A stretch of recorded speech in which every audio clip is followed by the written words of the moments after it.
Welcome to Quote Unquote Podcast today, episode 22, I believe. Yeah, should be 22, 21, something like that. By the way, we're going to be doing a chain giveaway for this video. Since we hit 700 subscribers, we blew 300 subscribers out of the water. We're up to 797 right now. So get us to 800, please. I'd appreciate that. But yeah, just comment anything down below, and you'll be entered for a chance to win a free QQP Chain giveaway. With all that said, roll the intro.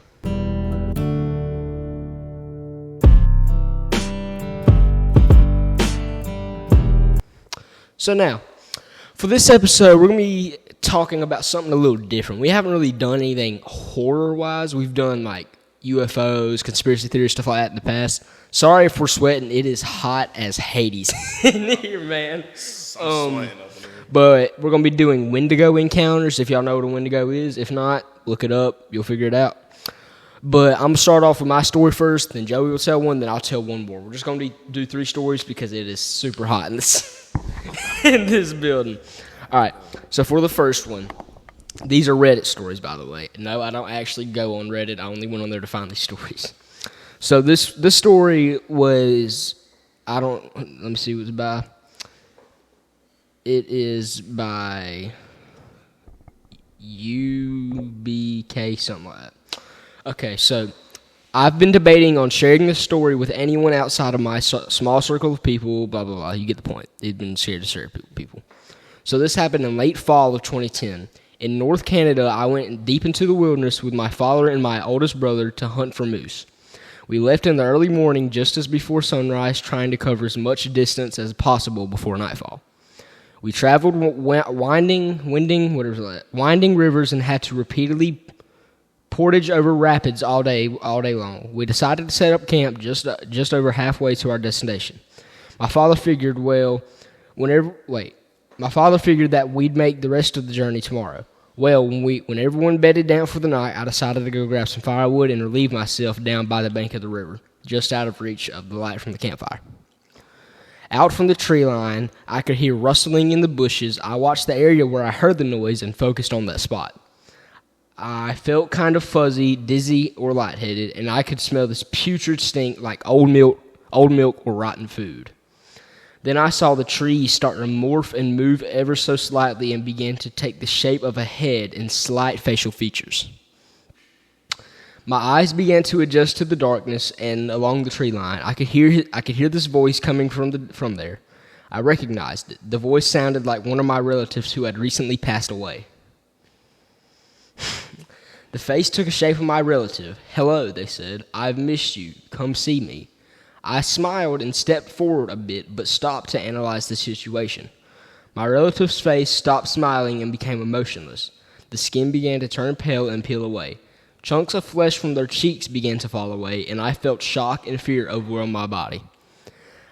I couldn't make sense of it at all, so I started to back away and make way to camp. I didn't realize at the time that I had been walking towards the voice, and I was further away from the firelight. The voice became angry and began shouting at me to come here. So I turned and ran away, but I looked back one more time. I saw the most disgusting thing I had ever seen. It was rotting flesh on gnawed bone, caved-in eyes, and a hollow chest cavity. This humanoid creature was tall and super thin. I ran as fast as I could, trying to yell for help, but the fear had made my voice quiet and raspy. I ran along the riverbank, and I could hear the heavy breaths and the stomping feet from this thing right behind me. I made it onto the top of the riverbank, but it grabbed a hold of my leg as I jumped.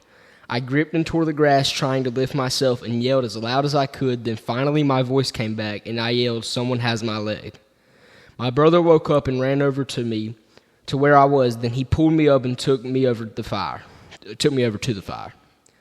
I was terrified, trying to explain what I saw and that it looked like my relative, but it wasn't. I was trying to convince them that I wasn't seeing things. My brother nodded his head and said, "I saw it too, I know." That solidified it. He acknowledged that it was real. We stayed up all night after that, rifles loaded and close by. We packed up when the sun was coming and went back home. We haven't shared that story with anyone out of fear of being labeled as crazy or liars. I've had nightmares and couldn't sleep for months afterwards. I would see things or dark figures looking into my window or hear whispers when I was walking home at night. Eventually, I was seeing this dark figure daily. I went to medicine men / shaman. I don't know what that is. For Shamans? help. Shamans. Yeah, What's that? like spiritual people, I think. Oh. Yeah. Dude, it is so hot. Yeah, I know, dude. It is crazy. I went to medicine men / shaman for help, but I learned that the ceremonies only relieves it temporarily. Friends have given me everything from protection pouches to certain crystals. I found out that there's a strong possibility that I encountered a Wendigo. I learned that if you encounter one and survive, it attaches itself to you like a parasite. I learned that it can only do this if it touches you, which it did. Ever since that night, I've been on edge when I enter any forest or wooded area, which sucks because I love being outdoors and hunting and in nature. Now I always feel like I need to keep my back against something when I'm out in the wild. Anyways, make your own conclusions about this. I've paid a price for being an ignorant child to the stories of old. They are real, and I can attest to that. Stay safe, everyone. Oh, Soja, one time I saw an otter in a lake, bro. It was so cool. I was up in Georgia. You saw what? I saw an otter. Dude, I was up in Georgia. I didn't know otters were in Georgia. Yes, they're in Georgia. I didn't know that. That was pretty cool. I Wait, was just fishing. are they? Yeah, I saw one. Look that up. Are otters in Georgia? The river otter thrives throughout the state of Georgia, including areas throughout North Georgia. Yeah, I didn't know that. I was up in North Georgia. Yes. Yeah, it was How pretty did cool. this go from?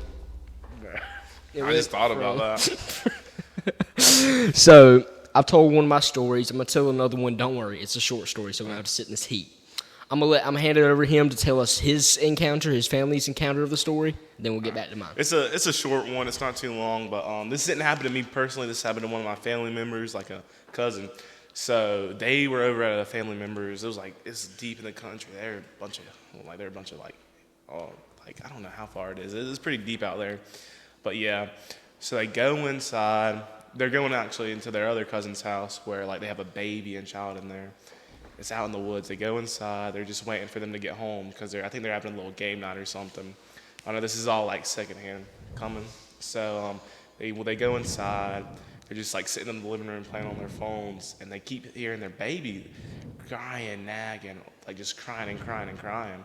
Well, they don't do anything because I don't know why they didn't do anything. They just heard the baby crying. I don't know. They just let it chill out there. I was like, okay. Yeah.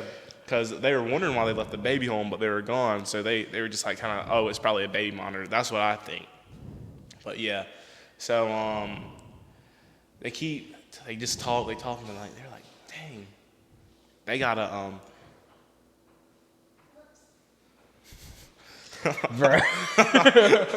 Whoops. All right, back to All right. So like they're just sitting in the living room, and they're like, oh my God, they gotta get this baby to stop crying. So they're sitting there probably like 10 minutes, 15, just waiting for them to get back. Mm-hmm. They went out in town till they walked through the front door with the baby. They walked in the front door holding the baby. So wasn't the baby already in the? No, they just heard. You know how like Wendigos can mimic. Yeah, cry? dude. So that's yeah. Yo, that's crazy. And like they were like genuinely freaked out. So your family, they thought they heard the baby crying. Yes. Because they were babysitting for a baby. Yeah. They were babysitting for they your weren't family. babysitting. Like they just all right. So they were just there. Yeah, they were there, and they just kept hearing crying from the back of the house. But they didn't know what to do because they didn't think the baby was there. So they just thought either it was they were kind of nervous to go back there. So they kind of they were staying on the other side of the house because they knew the parents weren't dumb enough to keep the baby. So, all right. So they asked her they were genuinely concerned on why there was crying at the end of the house. It was mimic from I know I'm telling this story horrible because it's but that it really sounded like a human child just crying back there, trying to get attention, trying to get them to come back there. Yo, so then the family walked in with the baby. Walked in with the child. Yo, that's crazy. Did anything else happen? Have they encountered anything Nothing. different or normal after that? It's I'm talking about like at all in life. Well, no, like there's like a shit ton of like ghosts. Ooh, I just cussed. Sorry. It'd be fine. Just sorry for that. Yeah, sorry. There's like a crap ton of like ghosts out there because they live deep in the woods, like so like they see more stuff than like we do because like I think they live like on 50 acres just in the middle of nowhere. And then, like, they haven't really done it. Like, they put, like, their whole, like, it's kind of like a family compound out there. They all got, like, houses built around, just stuff, like, out there. So, like, stuff will go missing out there without anything knowing. So, back to this story, to the original story. So, they were at the house with the baby that they didn't think anything of. They didn't even, they thought they were walking into an empty house. And, only Charles, that's the name, only heard the baby crying, and his partner, he didn't hear anything. And then the family of that baby walked in with that baby. Mm-hmm. Did they hear the crying or no? No, like the crying went away after the baby came in. Well, that's that. I mean, it was that's crazy, dude. But that's all right. We're 11 minutes in. This is going to be a short video. We're not done yet. I got to tell the other story, but it is so hot. It is here. Something else. So I'll go in. Here it is right here. So this story, it's a very short story. It's by Homewood Lil Haas. I don't believe the story anymore. that name. But it's called My Cousin Saw One, so kind of like yours, a relative. The story may just be one of my dad's silly stories, but the way he described it gave me chills. I'm a 17-year-old male, and I live in Pennsylvania. My grandparents own 94 acres, and recently me and my father were riding up in the woods, and we stopped to enjoy the scenery. I ended up making a joke about seeing a skinwalker, and my dad told me about this time where him and his cousin had a sleepover, and they heard coyotes yelping and howling up in the woods. They got on the quad or the four-wheeler and drove up to see what was going on. They ended up not seeing anything, but it was on their way back that they saw something. My grandparents have this really small, beat-up old shed where my father and cousin were driving back that they saw a massive horned beast hunched over the shed. But they didn't say a word. They just kept driving. When they got back to their grandparents' house, they went to bed and said nothing to their granddad. And their father is not somebody who would be afraid of anything paranormal. Of course, they were only teenagers at the time. My dad is now 50 years old, and my cousin passed away a few years ago. Since that day, my father will not go in the woods unarmed. And that's, like I said, it's a short story. Yeah. So, we've learned, kids, don't do drugs. That's random. I don't know. I feel like saying that. But for real, personally, these are really, really descriptive stories. So it's hard not to believe that something out of, I don't really necessarily believe in Wendigos. Yeah, I believe I believe they're demons, truly. Yeah, I believe in them, but I don't believe in them. I believe they're demons or like just something out there just trying to grab your soul. There's so many stories of it. I mean, it's kind of, and then there's the Wendigo Ranch. Yeah. Or is it Skinwalker Ranch? I don't know what that is. I think I forgot which one. Because the way they say they attach to your soul always stay with you. There's a Wendigo Ranch in Georgia and Montana. What's that for? I guess Wendigos. So there's obviously that. I mean, there's so many stories of it. It's hard not to believe it, but at the same time, it's hard to believe it. Yeah. Personally, I believe it in a way. At some point, I believe it. At a line, I do. What do you think? I believe it, but I don't believe I believe they're demons, just like because the way they say they attach to your soul, like they're parasites. Once they touch you, they never let go. I mean, I could see same way I believe that aliens. There's no way. Demons. They're fallen angels trying to get on your land, get to you to take you and take your soul. And take personally, me and Devin did an episode over aliens in the past. That's what I was talking about in the beginning of this episode. But for me, we're going to end it off with this, by the way. We're going to save this, then we'll get to the ending. There's no way that out of all the galaxies in this universe, that we're the only living specimens. I'm going to say something about that. I believe that Out of all these galaxies, Now, I don't quite say aliens. I just mean different life forms. I guess they are aliens in a way. I don't know. But you should get back to what you're saying. I believe that, like, out of all these galaxies, God kind of picked this one, picked our planet to form life. Because, like, at the same time, there was stuff before. There was Adam and Eve. He picked that. And I necessarily don't believe there's aliens, but I believe they're demons trying to extract you from the fact that there's life out there. There's life out there.